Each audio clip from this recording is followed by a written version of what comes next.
The vision actually that informed the industrialization of Nasarawa state came as a result of a study that was carried out even before I became a governor.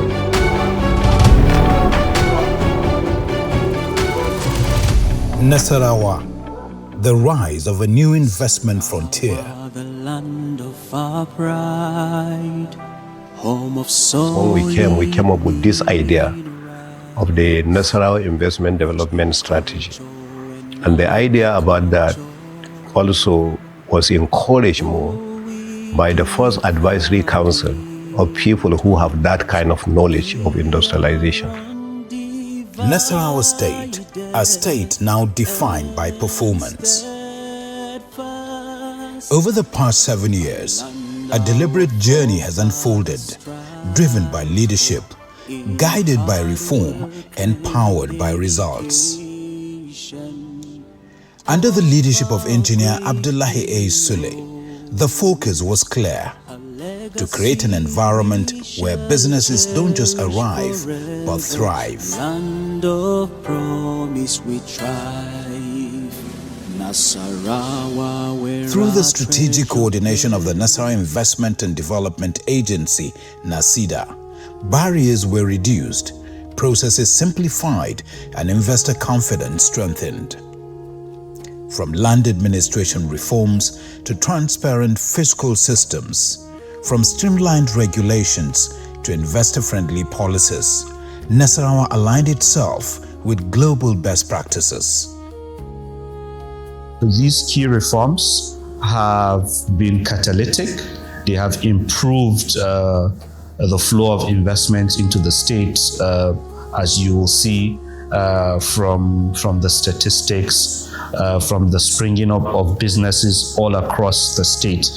And this has also almost tripled the state's GDP from a $3 billion economy to a $12 billion economy.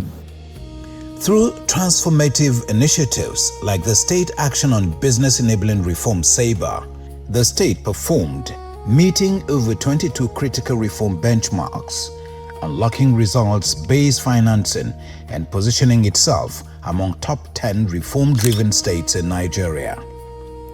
Nasarawa State is currently one of the most peaceful states to do business in Nigeria.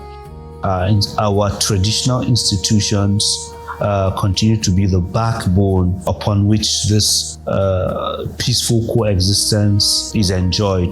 And where there is no peace and security, there can never be any sustainable investment. So these are the Nasarawa advantage, and I dare say that they make Nasarawa State stand out. Most recently, we were recognized as one of the top most competitive states in Nigeria to do business. The results are undeniable. Over $2.7 billion in investments attracted, about 40,000 jobs created. Infrastructure developed, industries established, communities empowered.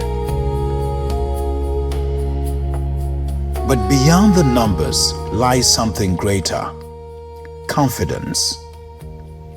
Confidence from investors who came, saw the opportunity, and established. We were only restricted to Doma local government area in 2012, but now our businesses are in most of the portion of the Nasarawa state. It has been possible because of the policies which have been over a period of time streamlined in favor of the businesses and the development of community.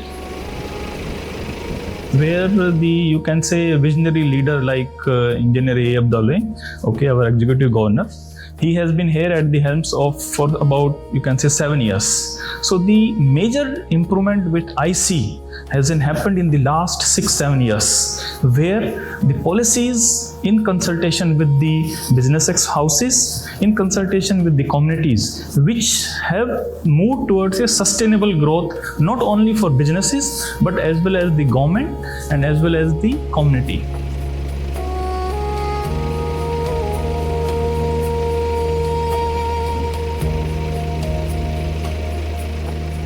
When we were looking for raw materials and we had a serious challenge And we run back to the government, and immediately they were very responsive. They put up the team to work together with us to see how those problems can be resolved. So this is something you cannot easily find elsewhere. But in Nasarawa State, it's just like a family. You just walk in and they are there to respond. I'm in Nasarawa State, but I feel more like as if this is my home, because the way I am received here and the way they respond to every of my needs, every things that the company needed to grow.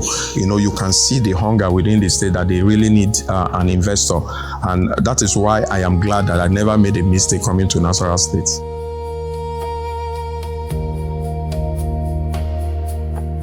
Nasarawa have good policy, even the good that security.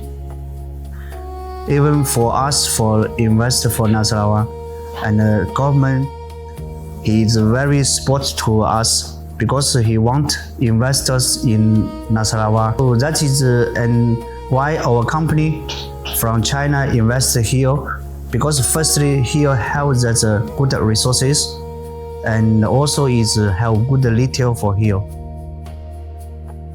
From agriculture to mining, to manufacturing and energy, a new economic identity is emerging. We've walked all around Nigeria, and I must confess, Nasarawa State, in terms of working environment, it's as pleasant as can be relative to other locations we work. You realize that we have to do mining, which means we have to go to the remote locations to work. We have to work on new lands that are owned by indigenous people. In terms of finding people that are compliable to allowing visitors to come and work, being able to quarry on people's own farms, and obviously the style of governance here, and I mean the government agents that actually service the Nasarawa state government and deal with the business people. I believe in my mind that Nasarawa is the easiest location I've done business in Nigeria. If you see from 2017, my past encounter with Lafia to today, I can see the massive change which has happened in Lafia as a city, if you ask me honestly.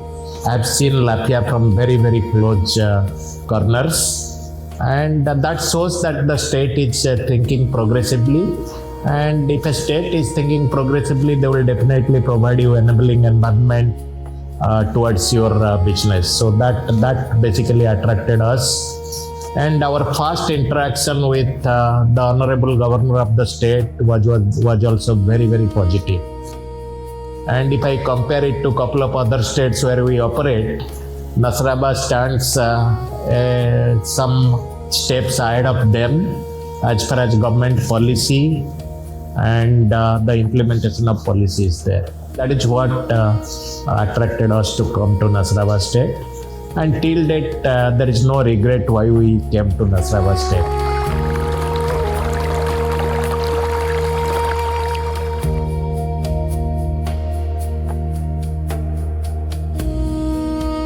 So we want to establish a very large refinery, sugar refinery, that is with the capacity to crush and process 18,000 tons of cane per day.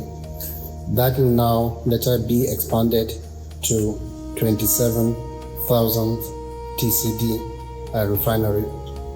The whole idea, we want to start with 18,000 TCD refinery. When you look at 18,000, compared to the 3,800 that we have in Numan, that is almost about 800. When you look, it's almost about 600 times bigger. But that is only the phase one. Then we are also going to continue. Immediately we completed the phase one, then we go into directly. We are not going to wait. Then we quickly move into phase two. This is a story of a state that has chosen to rise.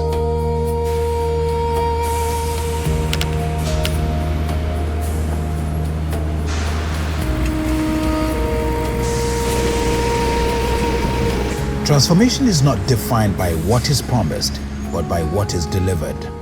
First, investor is looking at the safety of the investment. Secondly, an investor is looking at the return on investment. If I invest in this, will I be able to get my return back? Thirdly, investor wants to find if there are raw materials. These are the key ones before now we go into infrastructure. Investor wants to find out the cost of production is as minimum as possible, so there is no exorbitant cost of power, for it. There is water availability. There are roads, to the area also. So when we came, we concentrated in some of those areas. An investor wants to know if there are potentials, for people who are going to work there, and they are competent and qualified people, who will also take ownership of the project.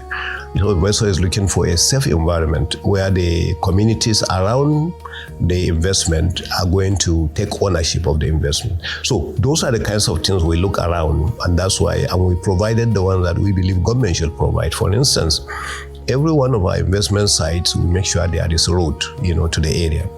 There is water to the area. We have a teeming youth population that is intellectually curious and also quite skillful, with also the springing up of several vocational institutes that the governor has championed and pioneered himself.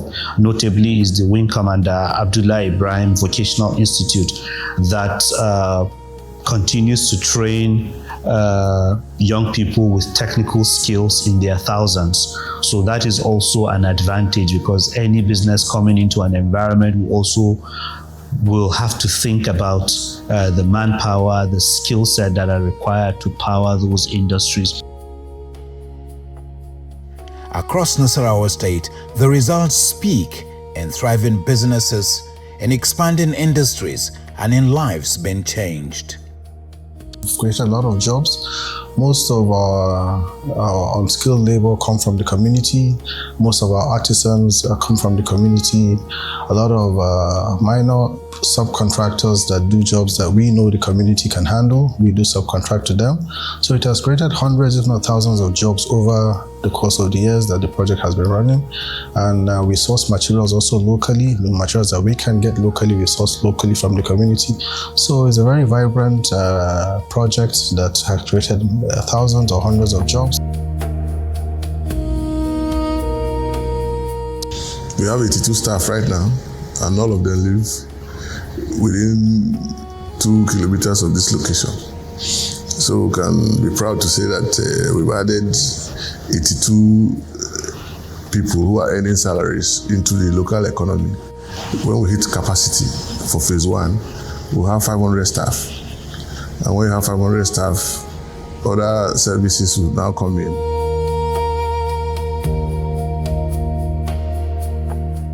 Currently, we have provided hundreds of jobs to the locals in terms of both direct and indirect employment.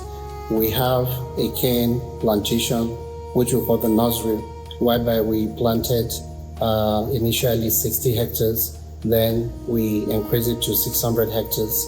We have a lot of people that are the irrigators, we have the planters, we have so many people under the agri that are taking care of this. We have the engineering department, we have the land development department that are currently clearing the land.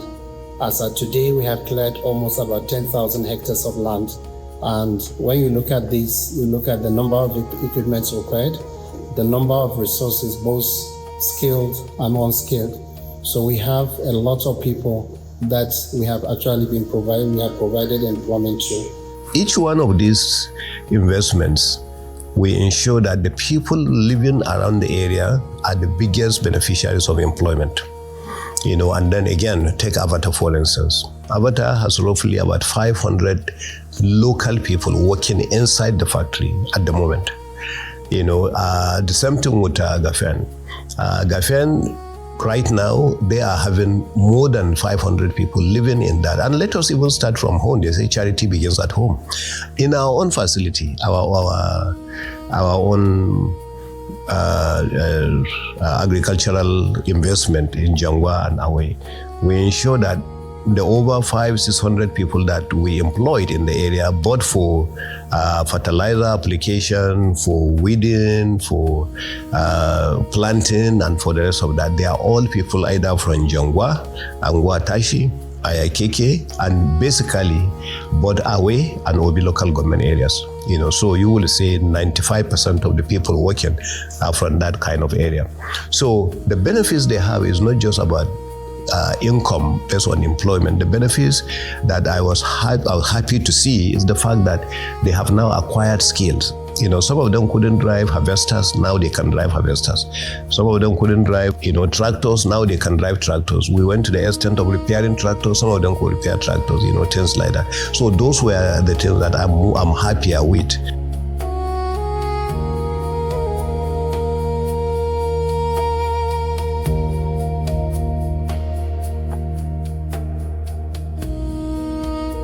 A state that reformed its systems, strengthened its institutions, and opened its doors to the world. With institutions like the Nasarawa Investment and Development Agency providing clarity, structure, and support, investors are not just welcome, they are empowered. Investment is no longer a risk, it is a reality.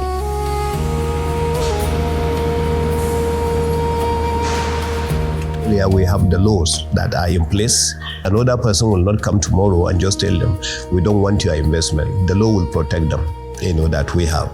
We have already established, actually also right now you have the multi-door courthouse, where such issues, are being resolved. And it happens to be in the same building with where Nasida is.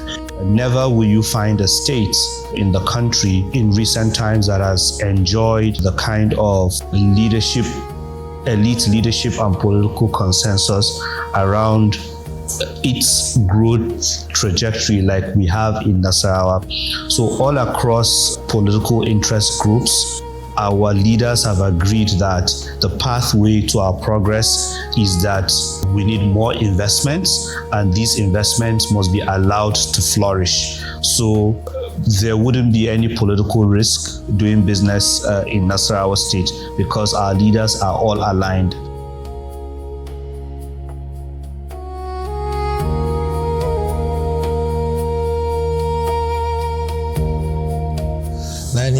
来到拉萨拉瓦投资，这里有10几年了，也很喜欢这个地方。这个地方也是一个经济的枢纽，后期的发展会更好。